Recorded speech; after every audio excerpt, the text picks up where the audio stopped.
Olá, bom dia. Estamos aqui hoje para conversar, continuar nossas conversas sobre a escrita, a linguagem, neste momento aí que estamos vivendo. Hoje eu vou conversar com o cientista social, Pedro Neto, sobre produção cultural e as culturas populares. Vamos falar destes... Oi! Vamos falar do que vem a ser, né? Isso que a gente conversa bastante sobre culturas populares. Olha lá, o Pedro chegou.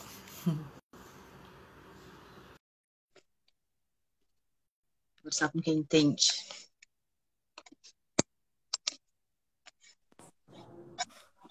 Pedro, Oi, tudo tudo bom? bom? Tudo Tudo. ótimo. Deixa eu me ajeitar aqui. Tá bom. Primeira live? Primeira live, tô nervosinho. Que isso, fala tão bem. Só que eu tô me ouvindo. Você tá de fone? Tá, né? Eu vou tentar colocar o fone. Ah, expõe, porque daí para de ter esse eco. Põe o negócio aí parado, doido.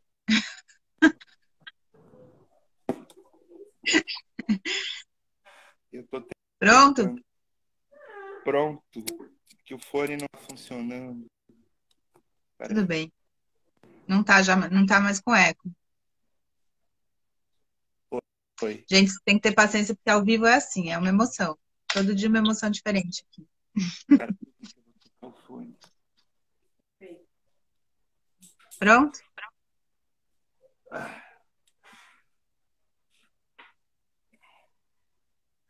A gente faz Devíamos, teste, né? devíamos ter feito um teste antes. Enquanto o Pedro se ajeita, eu vou só falar de novo que a gente vai conversar aqui sobre produção cultural e culturas populares. Pedro é um Pronto, agora eu vou grande, parar de tremer aqui. grande conhecedor do assunto. Isso, ótimo. Vamos tirar isso aqui. Todos aprendendo a lidar com essas tecnologias. Tudo bom, querido? Pois é, né? Tudo ótimo. Obrigado pelo convite, viu, querida? Eu que agradeço. Poder conversar com você é sempre bom. Então, Pedro, eu queria começar a nossa conversa pelo título. Quando vocês colocam os títulos assim mais elaborados, a gente já sabe que tem um conceito por trás, né? Então, eu queria que você falasse um pouco dessa ideia de culturas populares, né? Você falou de produção cultural e culturas populares. Você trabalha com isso há muitos anos. Queria que a gente falasse um pouquinho o que é exatamente esse conceito de cultura popular. Esse conceito, como vários, né, Paula, ele é extremamente complexo e heterogêneo, né? Uma ideia inicial dá para a gente, historicamente, né, a comparação, a histórica comparação entre popular e erudito, né? Então, Uhum, o que é popular e o que é erudito, né? E essa é mais ou menos uma construção histórica, né? Daí a gente pode chegar em natureza e cultura, né? E o que essas diferenças entre popular e erudito vai construir. Acho que na maioria das vezes de uma maneira ruim para a gente, né? Que vai colocar aí o que é erudito sempre como algo melhor do uhum, que popular, né? Mas a gente não tem uma única definição de cultura popular, né? Mas a gente entende que são as culturas produzidas pelo povo, né? Mas esse povo que tem como princípio o seu fazer cotidiano, né? A partir de uma ideia de cultura, né? uhum, Não só popular, mas cultura mais alargada, né? Uma ideia de cultura antropológica, né? uhum, Uma ideia de cultura que tem aí mais de 100 definições do que é cultura, né? Ela também não uau, é definida, uhum, mas uma ideia de cultura antropológica alargada, né? Que vai dizer que cultura não é só a arte, né? Por uhum, exemplo, a minha mãe, ela faz um feijão, né? E para fazer esse feijão, ela tem toda uma técnica. Ela tem temperos que ela coloca, ela tem o tempo de cozimento, né? Ela usa ou não a panela de pressão, né? Uhum. E aí esse ato da minha mãe fazer o feijão dela tá aí nessa ideia de cultura antropológica, né? Então, essa receita de feijão da minha mãe, ela é também um produto da cultura, né? Uhum. E daí vem toda essa ideia de cultura popular. Importante também dizer que esse popular também, em alguns momentos usado, né, para esconder ou escamotear as culturas negras, as culturas indígenas, as culturas ciganas, as culturas, enfim, de uma série de povos, né? As culturas ribeirinhas, as culturas caiçaras e por aí vai, né? Nesse Uhum. popular também essa palavra popular também está se referindo aí a essas culturas. Uhum. Como se os populares, os populares, né? Quer dizer, uma população muito maior do que uma outra coisa que a gente não sabe direito o que é, né? Essa questão da erudição, né? Como se a erudição fosse algo maior do que o que é popular e ao mesmo tempo mais complexo, sendo que a complexidade dessas culturas é muito grande, né, Pedro? Até porque você falar em índio, você falar em negro, você falar, né, em ribeirinho, tem enfim, cada tribo, cada povo tem muitas e muitas culturas diferentes, né? Você que trabalha com isso sabe disso muito bem, né? Como é que dá para a gente falar dessas coisas de uma maneira, digamos assim, mais correta, né? Você falar o índio, você já traz aí um monte de coisas, um monte de questões complicadas, né? De preconceitos e tudo mais. A gente aqui que fala muito de palavra, que fala muito de escrita, como é que a gente pode hoje em dia falar dessas questões de uma maneira mais correta, que não carregue aí tanto desse preconceito arraigado? Eu acho que a partir dessa compreensão que você traz aí na sua pergunta, né, que é da gente buscar compreender a complexidade ou as complexidades e as especificidades de cada um desses povos, né? É, é, Nos últimos tempos, né, essa ideia, vamos dizer assim, de diversidade, né, ela vai trazer algo que não é positivo, né, que vai colocar um monte de coisa dentro de um saco de farinha, né? Eu venho dito isso, né? Mas assim, acho importante todo esse debate sobre as diversidades, mas qual diversidade é essa que a gente está falando, né? Então, no caso dos povos indígenas, por exemplo, né? Cada comunidade, dependendo do seu lugar, do seu território, né? Possui ali todo um arcabouço cultural que vai dar a ela especificidades, né? Uhum.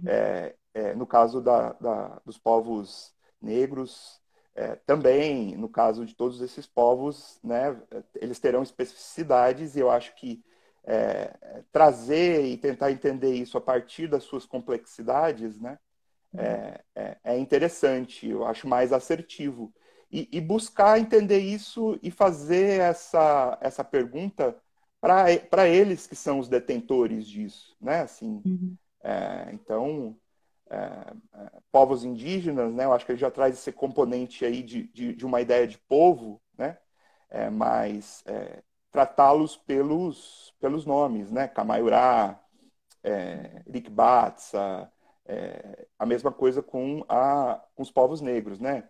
De matriz africana, né? Yorubá, Banto, Fong-B, e todas as outras caracterizações ou divisões que eles possuem, né? Então, não buscar com eles essa Uhum. informação, né? Buscar esse aprendizado e perguntar, né? Eles são sujeitos de direitos de opinião, né? Então, assim, como vocês gostariam de serem chamados, né? Eu Uhum. acho, historicamente, e aí eu trago um pensamento de uma pessoa que tem bastante respeito, né? Que está no campo também das culturas populares negras, que é Paulo César Pereira de Oliveira, pai Paulo, lá do Centro Cultural Urumilá de Ribeirão Preto, que tem uma ação há anos lá no interior de São Paulo e no Brasil, que ele vai dizer que o cerne do racismo, né, vai ser a negação da cultura das pessoas, dos seres humanos, né? Eu acho Uhum. que essa ideia de a negação da cultura do outro, né, é o que vai tentar indicar que esses outros humanos não são humanos, né? Sendo Uhum. redundante, eles são inumanos, né? Eles estão no campo do animal, da natureza, né?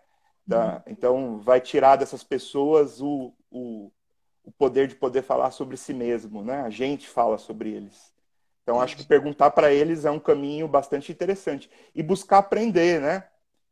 Eu Uhum. acho que nesse momento em que a gente tem aí essa pandemia, né? E aqueles que têm a possibilidade de ter acesso à web, né? Eu acho que tem uma série de materiais, de informações trazidos por esses povos mesmos, né? Há também uma visão aí que essas populações, obviamente que tem uma boa parcela que não tem acesso, mas existe uma série de experiências Brasil afora, né?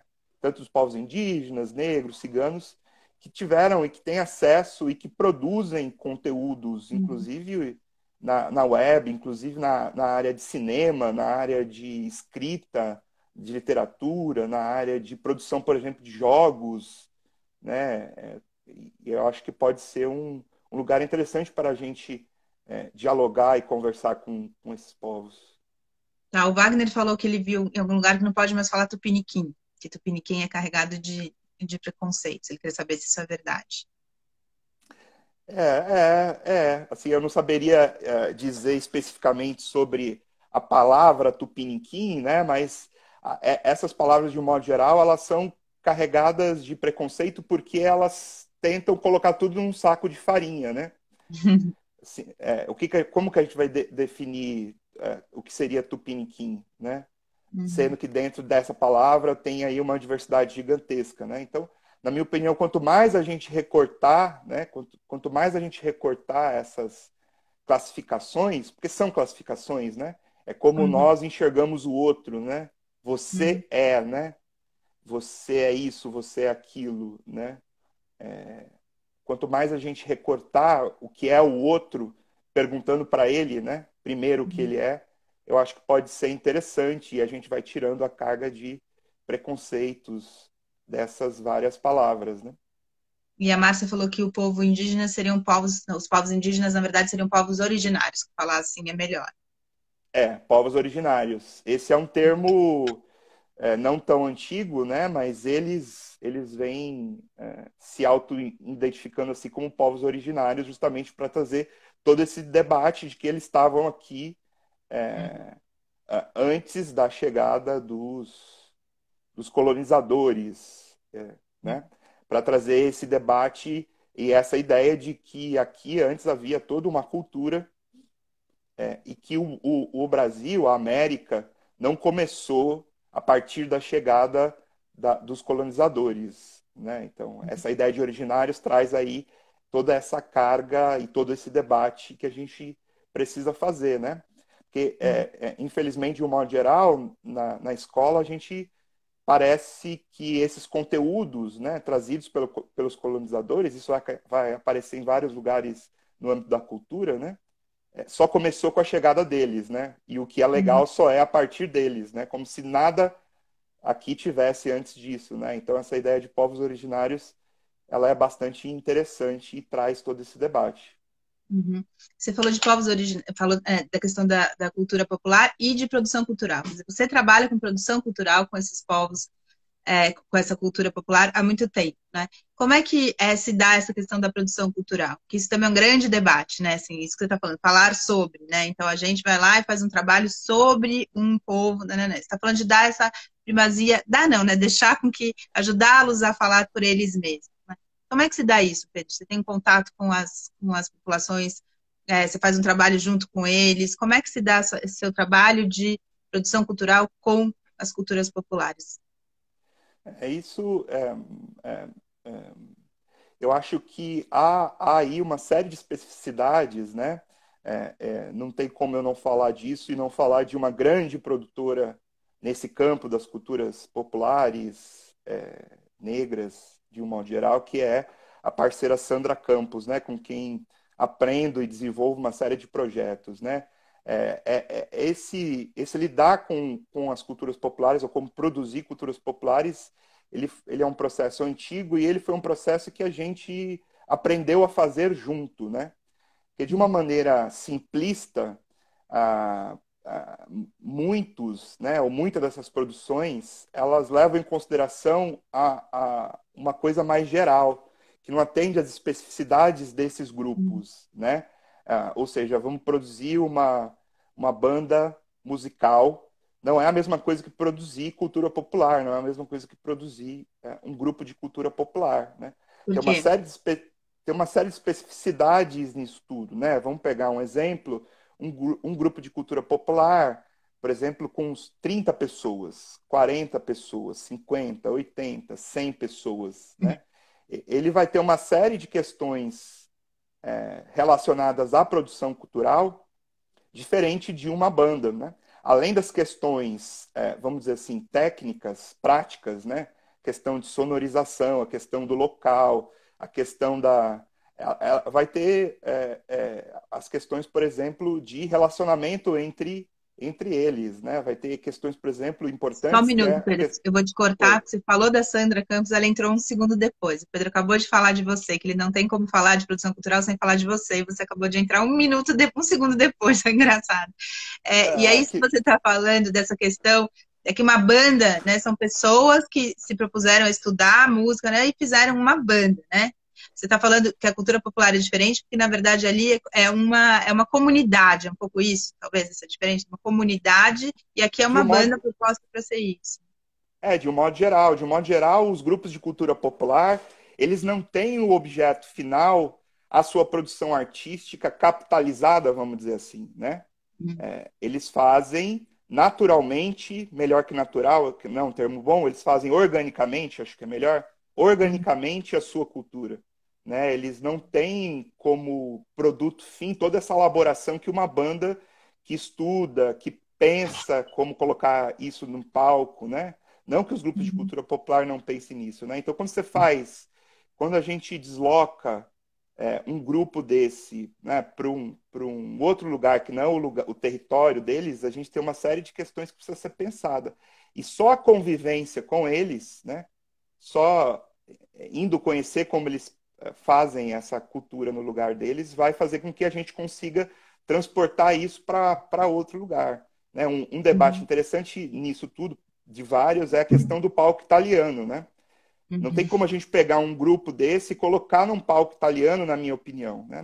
Na minha opinião, isso vai destruir um princípio dessa cultura, desses grupos de cultura popular. Né? Vai produzir, vai colocar eles num lugar mais alto que o público, sendo que a participação do chamado público é um elemento primordial desses grupos. Né? O público que vai Pedro, estar ali não vai estar só assistindo. Né? Oi. queria que você explicasse um pouquinho essa questão do palco italiano, que a gente vai falando para a gente é normal, mas para as pessoas que não são do meio não é tanto. O que é deslocar essa comunidade para um palco italiano, né? Qual que é essa concepção desse palco italiano? E aí você aproveita e responde também a pergunta do Wagner, que perguntou se jongo é uma arte popular. Eu acho que tem a questão da arte e cultura também para você falar. Legal. O palco italiano é essa ideia de palco que a maioria das pessoas conhece, né? O palco mais alto, né? O palco com uma iluminação, né? Uma caixa, vamos dizer assim, colocada ali mais alto para que todos possam ver, né? Mas essa ideia de palco já traz aí uma separação entre público e a arte ou a cultura que vai estar sendo apresentada ali, né? Uhum, Nós vamos, geralmente, no palco italiano, a gente vai para assistir, né?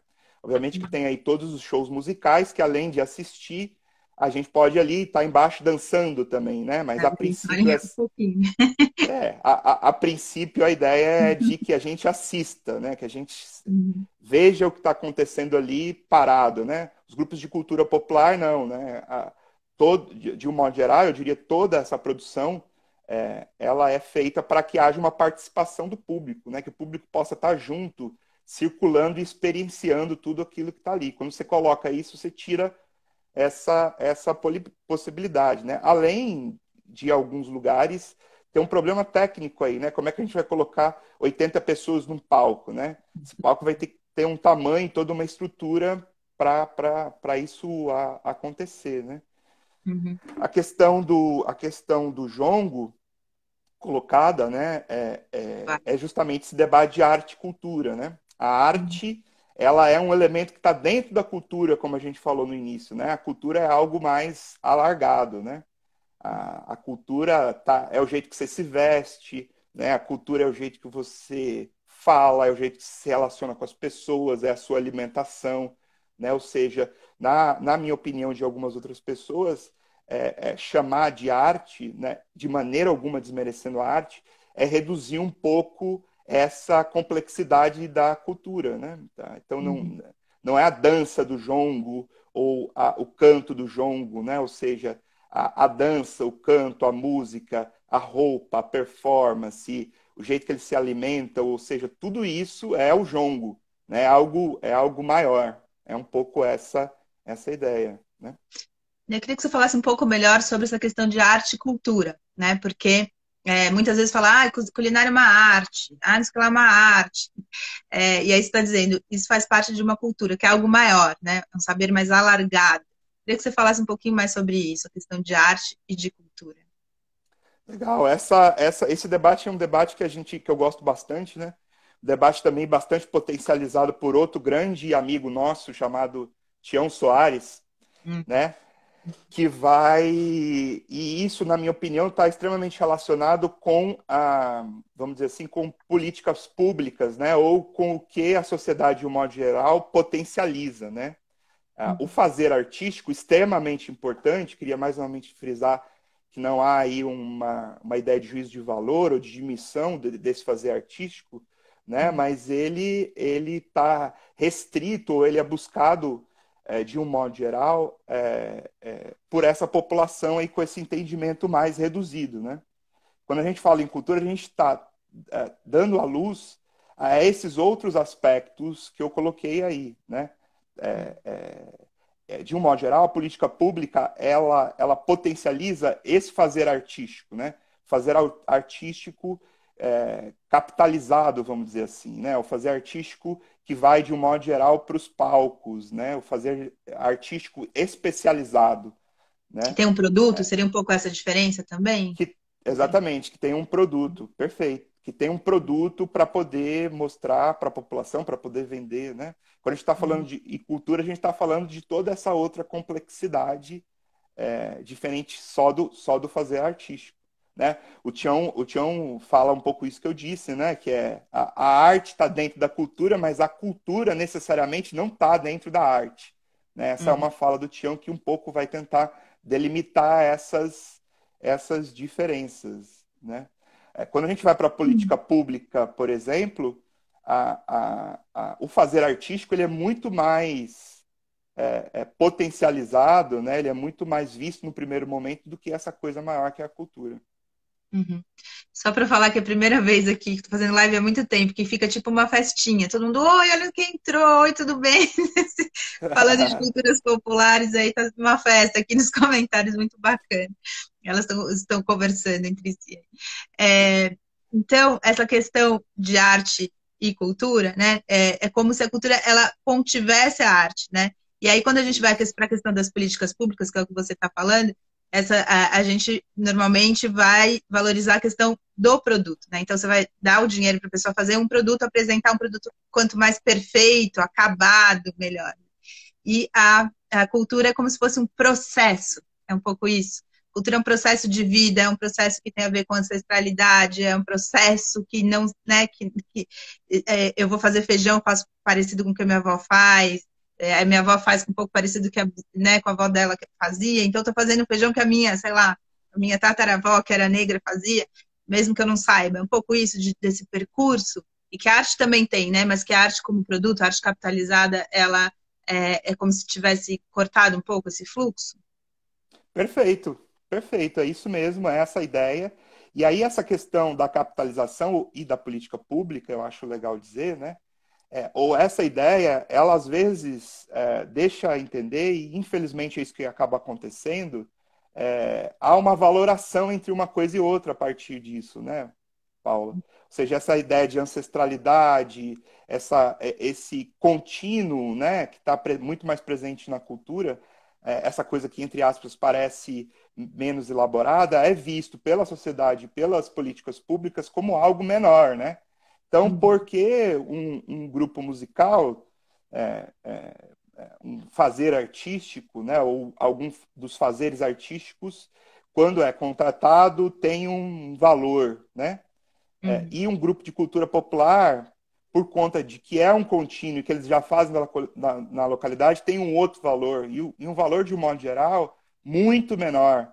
Né? A gente, Uhum. ao longo dessa nossa trajetória de culturas populares, já encontramos propostas, infelizmente continuamos ainda a encontrar propostas de, por exemplo, pagar um cachê, ainda chamam de cachê, de R$ 200 para um grupo de cultura popular, né?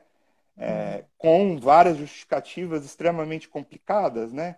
Justamente se utilizando disso, né? Dizendo assim, não, mas se eles já fazem lá, se eles fazem essa cultura, essa performance toda com essa complexidade em louvor à ancestralidade deles, eles não precisam de dinheiro, né? Sendo que isso ainda hoje encontramos essa visão, né? De que esse fazer cultural não necessita de recurso financeiro, necessita, né? Uhum. Esses espaços de cultura popular, de um modo geral, eles têm ali todo um universo de solidariedade, de participação dessas pessoas, intergeracional, né? Pessoas mais Uhum. velhas, adultos, crianças, bebês, que vão estar junto ali nesse fazer da cultura popular e que se alimentam, né? Que precisam de recurso público para poder desenvolver as suas ações. Tem as roupas, os fardamentos, né? Que precisam Uhum. ser trocados, né? Ou seja, essa produção cultural também tem que fazer essa negociação de uma maneira interessante, né? Uhum. Durante esse processo de contratações aí de suas apresentações. Ou seja, esse recurso ele não vai para o lucro do mestre ou da mestra desse grupo, né? Esse recurso ele vai ser inteiramente colocado para a ação comunitária desses grupos, né? Então, Uhum. A Fernanda falou aqui que eles estão prestando atenção, mas também estão conversando. Não, eu tô achando ótimo, não acho ruim, não. Eu tô achando incrível. A ideia é essa mesmo, que a gente possa, por meio dessas tecnologias, né, a gente poder juntar pessoas amorosamente e conversar. Eu tô achando muito lindo isso.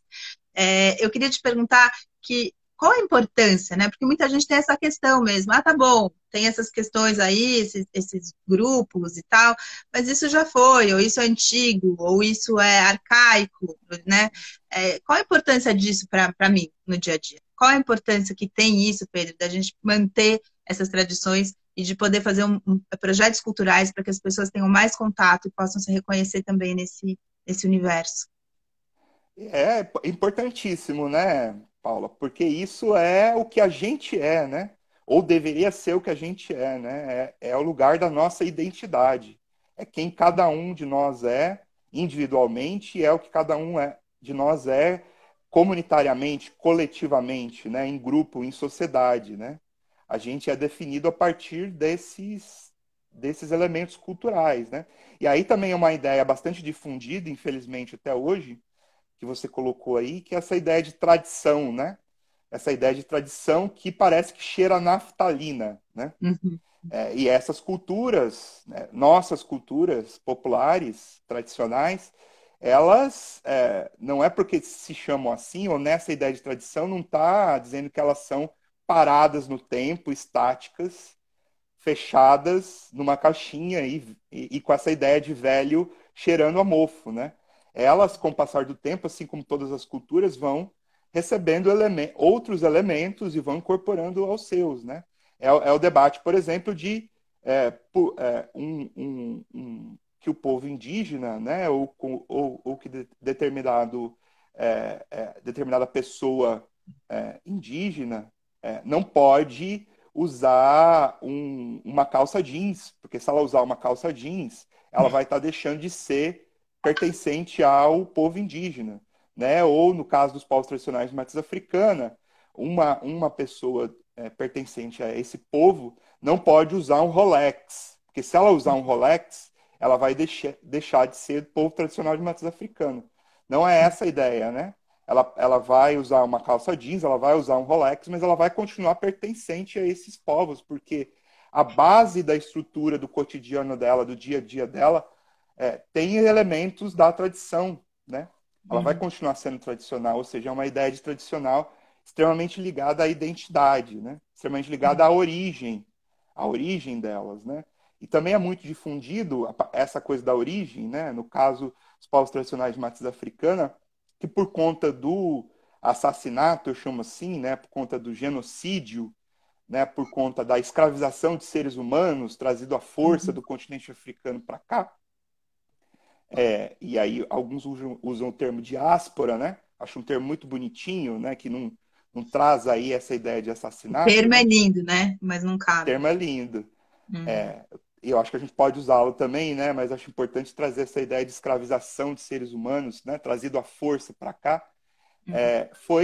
É difundido de que eles, por conta desse processo, perderam as suas origens, né? Até o gato Isso é uma veio hoje. grande.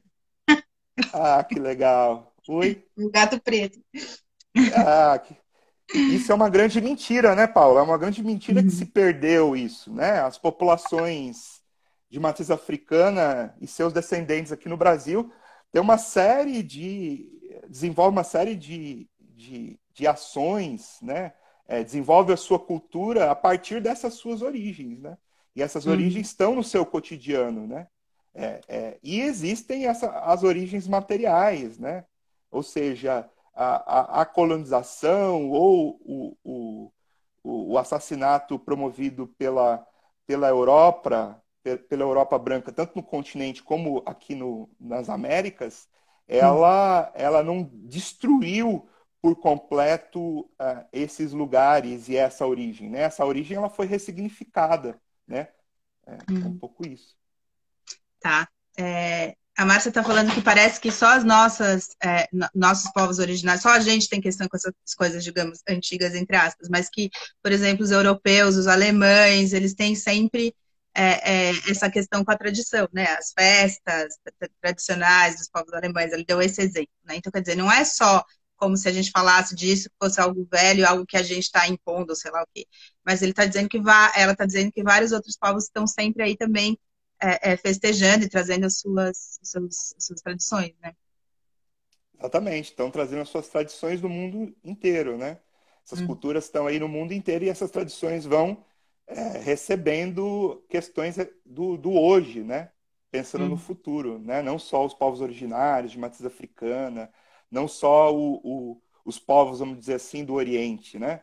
Tem Uhum. toda uma cultura ocidental aí, também da Europa, da Ásia, que vai ter as suas culturas identitárias, né? As E suas aí a gente acha culturas. bonito, né? A gente acha lindo, né? Ou a gente acha Sim. lindo determinado grupo pegar, né, pegar essa cultura e colocar, trazer isso para um lugar artisticamente, aí a gente acha lindo, né? A Uhum. nossa aqui, a gente, de um modo geral, nem sabe sobre ela, o que eu não vejo problema, porque eu acho que tem uma série de questões que vai Uhum. propagar esse nosso não saber, né? Mas Uhum. hoje, e de um tempo para cá, a gente pode buscar isso, né? A gente Uhum. pode buscar aprender, né? Essas pessoas estão vivas aí, existe uma série de conteúdos muito bacanas Uhum. na internet, na web, na biblioteca, nas livrarias que vão estar produzindo coisas para a gente poder aprender sobre isso, né? Eu acho que tem aí uma questão que é, acho que natural, né? Usei mais uma vez o termo natural. Acho que prefiro orgânico. Orgânico do ser humano quer ter medo daquilo que ele não conhece, né? Uhum. E rechaçar aquilo que não conhece. Eu acho que a gente tem que perder esse medo. Eu acho que essa pandemia pode contribuir um pouco para a gente pensar melhor esse mundo e buscar esses conteúdos, né? Uhum. Não ter esse olhar reduzido, né? Sobre Uhum. essas culturas identitárias, originárias, populares, né, Paulo? Uhum. Bom, só para as meninas que estão falando aí, todas as lives ficam salvas, pode ficar tranquila que fica salvo, depois vai inclusive para o meu canal do YouTube. A Fernanda falou aqui de reconstruir, se reconstruir é uma boa palavra nesse sentido, né? Para falar dessas tradições, assim, de reconstrução. Eu acho que sim, eu prefiro ressignificar, né? Eu acho que Uhum. ressignificar é mais interessante do que reconstruir, né? Ou seja, Uhum. ressignificar dá essa ideia de movimento, né? Essas culturas e a ideia de tradição que eu estou falando aqui é uma ideia de tradição que não para, que é contínua, né? Que não é parada no tempo, assim como essas culturas, né? Elas são Uhum. cotidianamente ressignificadas, né? Isso é bem interessante, né? Porque como se tradição fosse algo do passado, né? Ela tá É, sempre junto, então, ou seja, tá sempre em movimento. Isso é muito, muito legal. Wagner trouxe aquela questão que, enfim, acho que quando fala disso hoje em dia não tem como não falar, mas ele trouxe aqui, ele falou da questão da famosa apropriação cultural, né? Ele quer saber um é. pouco, porque ele é músico, e ele falou que uma vez Cantolini, que ele foi fazer uma espécie de, enfim, foi fazer uma coisa bacana, assim, e aí pôs um brinco, pôs um turbante, e teve até manifesto contra esse vídeo dele. Ele queria entender um pouco por quê, né? Sim, é. Esse é um debate que, na minha opinião, está extremamente relacionado com o que a gente falou um pouco aqui, que esse diálogo, essa pergunta com os detentores dessa cultura, né? E acho que outro elemento relacionado com isso é a questão também do capitalismo, né? Do produto também colocado aqui, né? Tem uma publicação bastante interessante do amigo, antropólogo babalorixá, Rodney William Eugênio, chamado Apropriação Cultural, da coleção organizada pela Djamila Ribeiro, que eu acho bastante interessante para quem não Pollen, né? Na conhece, Pollen Lips. da Pollen, bastante Tem um interessante, livro por lá. que vai tratar uma série de questões sobre essa coisa da apropriação cultural. Olha aí, que legal. E que é uma publicação que vai trazer de uma maneira bastante dinâmica esse assunto que é extremamente complexo, né? Eu indico essa publicação. Mas acho que tem uma série de elementos aí, uma série de categorias que precisam ser pensadas. Eu não tenho uma posição fechada sobre isso. Eu acho que cada questão ou cada caso deve ser visto de uma maneira. Acho que a primeira questão é perguntar para os detentores dessas culturas, e aí perguntar traz a ideia de dono, né? Quem são os donos dessa cultura, Uhum. né? Desses detentores, né? Eu acho que ter um diálogo com esses detentores é algo bastante interessante, né? E essa ideia de apropriação cultural, acho que para um debate maior ela é extremamente interessante, mas eu chamo mesmo de roubo, né? A gente tem alguns casos que é um roubo, usando as palavras, né? É um assassinato epistemológico, ou seja, Uau! is- is- E is- termo, pode explicar isso. histórico, por que um assassinato? Né? Historicamente, o capital e o capitalismo e essa sociedade balizada nessa ideia, ela vai roubar, né? A gente tem aí alguns casos clássicos, por exemplo, como um samba, né? O samba como um produto nacional, né? Ou inclusive internacional, né?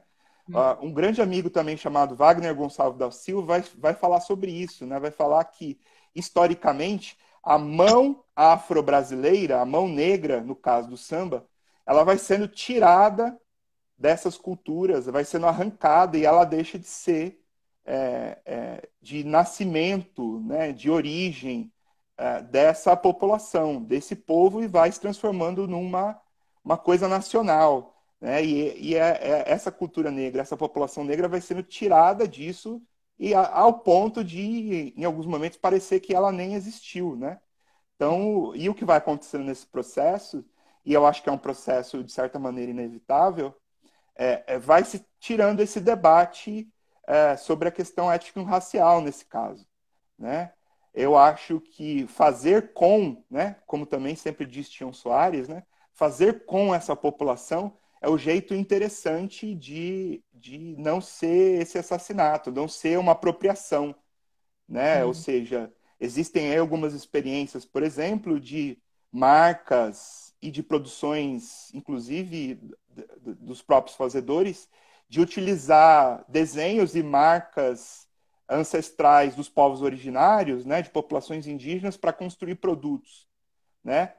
E essas marcas elas estão fazendo isso ou buscando fazer isso junto com, ou seja, esses povos ou essas culturas não são meros fornecedores. Eu não vou lá e roubo um símbolo ou roubo uma palavra e dou para ela um outro sentido, né? Tá aí essa ideia de epistemologia, né? De assassinato dessa epistemologia, assassinato desse signo, desse símbolo, né? Eu tiro ele, eu roubo ele do contexto e coloco em outro lugar. Eu Uhum. acho que é um pouco isso, essa ideia de apropriação cultural. Isso não quer dizer, por exemplo, que uma mulher branca ou não negra não possa usar um turbante, né?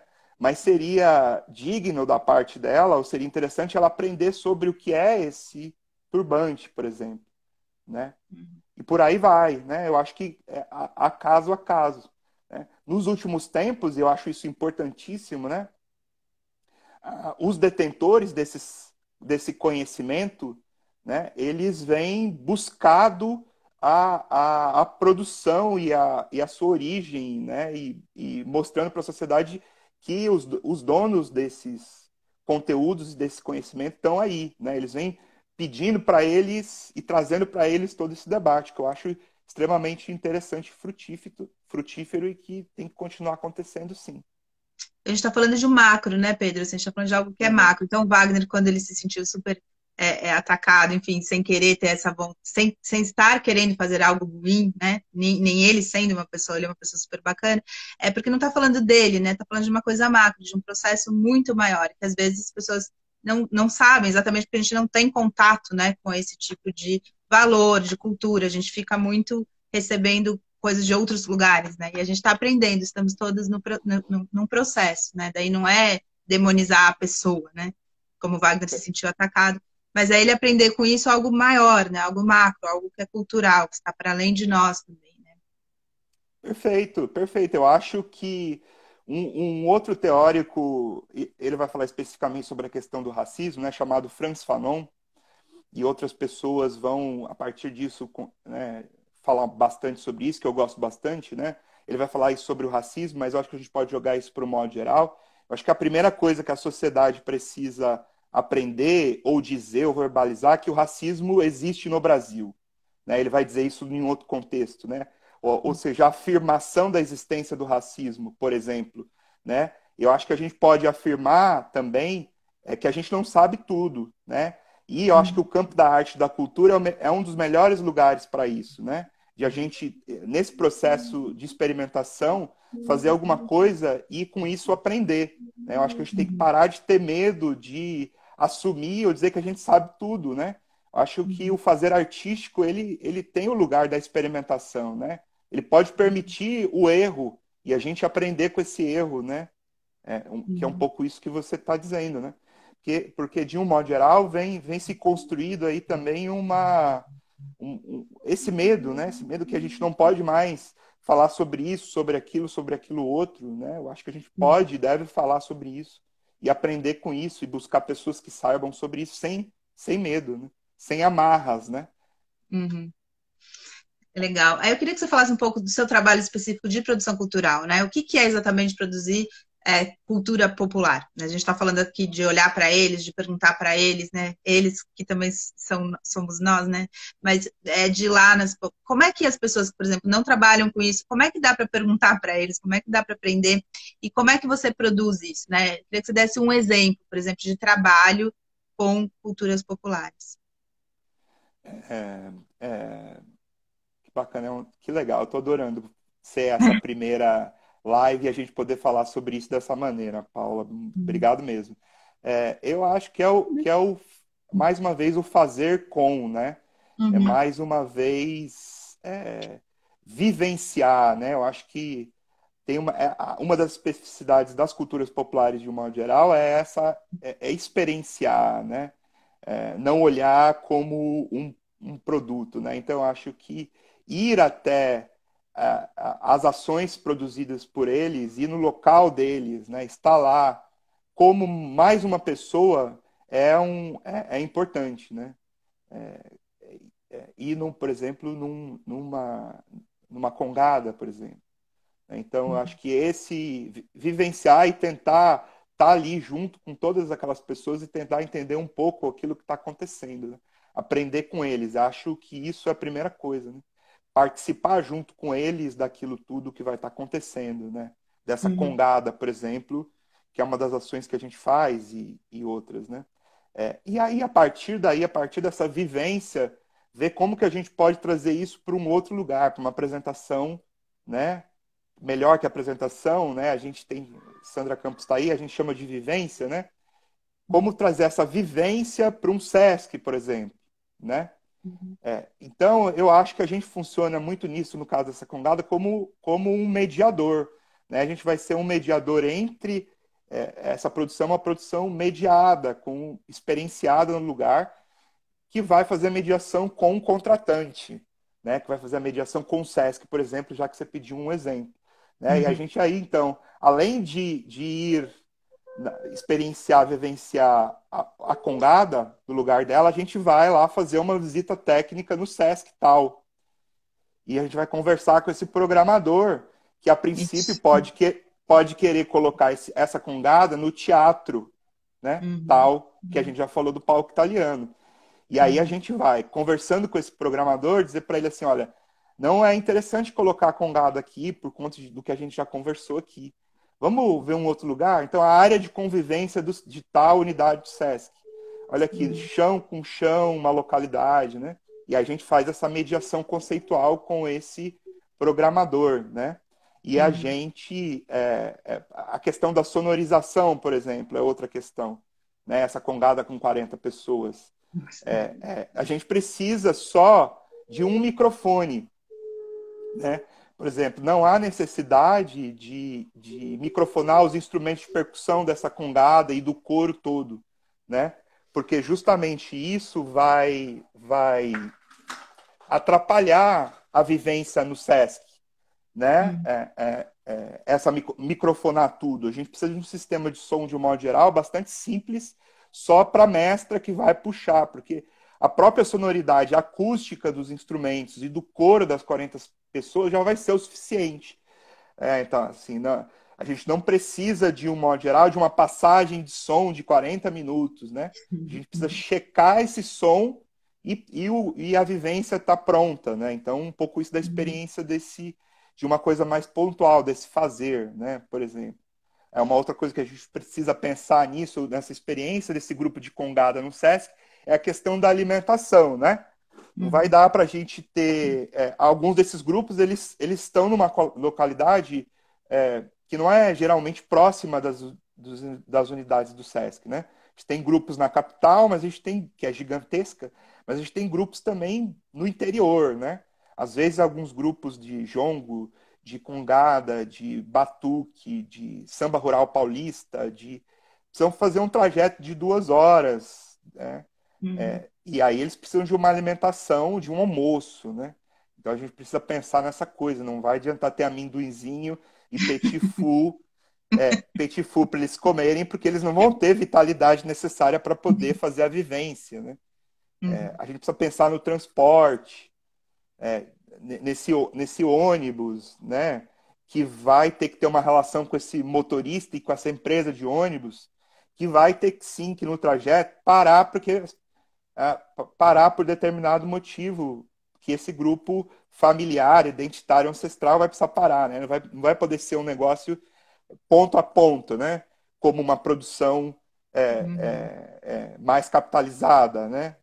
E por Uhum. aí vai, entendeu, Paulo? Acho que são uma série de elementos. Eu acho que a gente funciona como um mediador.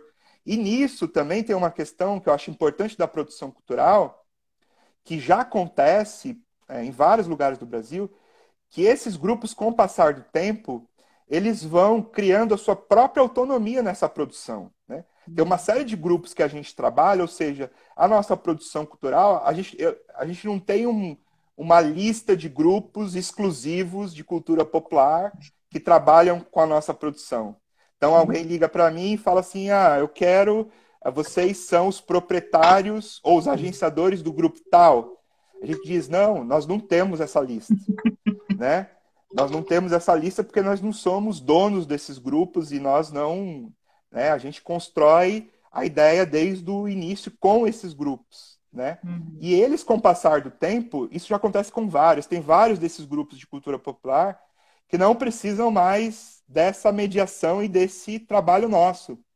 Uhum. Porque com o passar do tempo eles foram Se autonomizando. construindo e aprendendo, né? Que é um pouco que a gente, no nosso trabalho, aí junto com Sandra Campos, Tião Soares, um outro lugar que eu não posso esquecer de falar é o Fórum para as Culturas Populares Tradicionais, que é uma ONG aqui de São Paulo, antiga do qual a gente faz parte, né? A gente vai construindo, aprendendo junto com eles e indicando essas questões. E existem muitos grupos de cultura popular e tradicional que já fazem a sua produção, já desenvolve a sua produção sem precisar dessa nossa mediação. Nossa, mas aí é absolutamente contrário à lógica de uma produção capitalista, né? Que o produtor, digamos, tradicional é aquele que vai, pega o grupo e fica, vai ficando rico e cada vez mais vai representando e vai levando para não sei onde. Vocês estão falando de fazer uma mediação super complexa também, porque não é pegar o grupo e levar, você tem que pensar em todo esse outro universo que você está falando. E aí, com o tempo, ir se desligando deles, né? Então, quanto mais famosos ou quanto mais eles vão achando espaço deles, digamos, famoso não é uma boa palavra, mas quanto mais espaço eles vão achando, mais esse produtor cultural de culturas populares vai saindo, né, para que ele se autonomize. É uma lógica completamente diferente, né, Pedro? Perfeito, é isso e é o que a gente acredita, entendeu, Paulo? Mas, de um modo geral, não é isso que acontece com todos os produtores de cultura popular. Infelizmente, a gente vê aí alguns produtores que fazem questão de amarrar esses grupos, né? De controlar esses grupos, né? Porque a gente busca essa autonomia dos grupos, né? Uhum. Isso para a gente é extremamente importante e existe uma série de outras possibilidades que a gente pode usar essa nossa expertise, né? Tanto nas consultorias, quanto na possibilidade de abrir para outros lugares, né? A gente também se especializou em produzir coisas um pouco maiores, que junta vários grupos, né? Um exemplo disso é o encontro de culturas populares e tradicionais que aconteceu no Sesc Itaquera, aí, junto com o Ministério da Cultura, quando ele era ministério, né? Infelizmente ele não é mais hoje, junto com o próprio Sesc, né? Junto com o Sesc Itaquera, onde o Fórum para as Culturas Populares, a Rede, Tião Soares, Sandra Campos, Marcelo Manzatti, e uma série de outras pessoas, né? Junto com aquele momento a Secretaria Municipal de Cultura, construímos ali um encontro com 5.000 pessoas do Brasil inteiro, com grupos do Brasil inteiro, que discutiu políticas públicas e que durante teve uma série de vivências lá no Sesc Itaquera. Ou Eu seja, fui lá, estava lá e foi uma das coisas mais é, loucas que eu vi na minha vida, é, que né? juntou povos indígenas, que juntou ciganos, que juntou, né, gente do Brasil inteiro, e a gente pôde usar a nossa expertise na produção, com todas essas pessoas e tantas outras. Desculpa se eu esqueci o nome de alguma, porque isso não dá para fazer sozinho, né? Em que a gente pôde usar tudo isso para poder aquilo acontecer da melhor maneira possível, né? Outras experiências, por exemplo, foi a participação dessa produção nos lugares de cultura popular e tradicional durante algumas viradas culturais, né? Uma delas, inclusive, eu também não me lembro o ano, desculpem, 2014, talvez, que teve a curadoria do Tião Soares, na minha opinião foi a melhor, em que nós tivemos lá um cortejo, construímos um cortejo que abriu a virada, né? Com a Secretaria de Cultura, com a prefeitura do Fernando Haddad, né? A gente abriu a virada com 30 grupos de cultura popular, em que a gente construiu toda a produção desse percurso, né? Junto com esses grupos de diferentes linguagens, em que a gente pôde usar toda essa expertise aí na produção, né?